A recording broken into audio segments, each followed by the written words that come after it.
Here we go with some examples from the special right triangles lesson. And first thing we're always going to do is label, label, label. And you got to figure out which ratio you're going to be working with. Well, 45 and a 90, you know that, hey, these guys add to 180 degrees, so this guy also has to be a 45.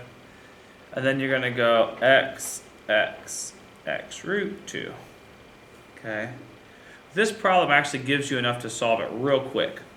25 is in the x spot. Across from 90 is our x root 2. So you're going to put 25 in for the ratio x. Again, don't get confused by that variable x. So there's the problem. Some problems might have a variable x. That is different from your ratio x. Or it is most of the time. So now we're going to put 25 in that spot. So this guy here would be 25 root 2. 2. Boom. And you're done. Okay. Number 2, this one's going to be a hair trickier. We're going to label x, hope this has to be a 45 because this is a 45, x root 2. This one it'll look tricky, okay, because that's your match. So you can go x root 2 equals 17. Now this is where, in my opinion, you're going to want a scientific calculator. Because you solve this just like you normally would. Divide both sides by root 2 to get your x by itself. And you're going to have 17 over root 2. Now, it's not proper form to have a radical on the bottom. Which is why if you have a TI-30, some type of scientific calculator that can do these, just put 17 divided by root 2, hit enter, and it will reduce, it'll flip the problem around for you. What you're going to have to do is get that guy out of the bottom, or get a radical out of the bottom. How you do that is by timesing top and bottom by whatever the radical is, because a radical times itself is like squaring a radical and it cancels the radical sign. So the bottom would become 2 and the top would be 17 times root 2. Boom. Does that look more complicated than it should? Yeah. It's definitely a little tricky. I don't even know if your problems are going to be this tricky on Excel. But then this is your x value, so that means this guy over here would be 17 root 2 over 2. Boom. Number 3, 45, 45, 90, x root 2. There's your x, so put 48 in for that.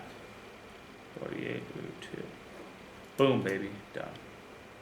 That was a little easier than the other one, huh? Okay, that's all I want to show on those ones. I'm going to hop down to the 30, 60, 90s. And remember, if you have a 90 and a 30, the last guy has to be 60. We know that because all the angles are going to add up to 180. So across from 30 is your x, across from 60 is your x root 3, across from 90 is your 2x. Again, here's another problem where it could be easy to get confused with the variable x in the problem and the ratio x's that we are writing. But you do have a match. X is 11, so that means 2x would become 22 because 2 times 11. And this guy, instead of that x, you just put 11. Boom. So 11 root 3 on the bottom, 22 on the hypotenuse.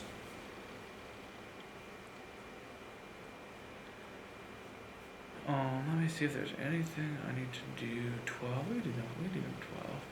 Let's do it. Oh, that's a type. Maybe we'll do 13 because they definitely messed up on that. Okay. This is a 30. We have a 60 and a 90. Across from 30 is your x. Across from 60 is your x root 3. Across from 90 is your 2x. And let's get started.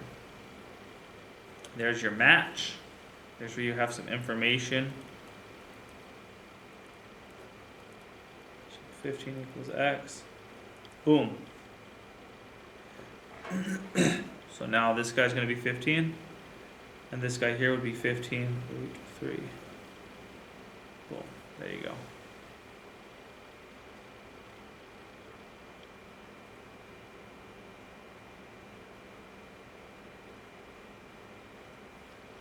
And hopping over to number 13.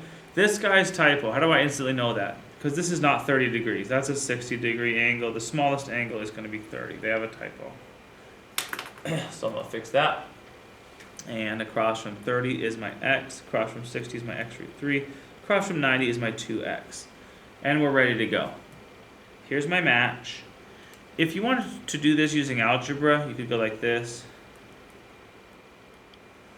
Get your x by itself, divide by root 3. And that would cancel there and there. So you just have 21 by itself. So x equals 21. And if x equals 21, you know this guy over here is 21. And then you know this guy up here would be 2 times 21. Well, 2 times 21 would be 42. Boom, there you go. All right, so we will also do a few problems together in class, so let me know if you have any questions. This stuff is tricky, but make sure you use some scratch paper. I think that'll help. And make sure you have your notes next to you. I think that'll help as well. All right, thanks for watching. Have a good day.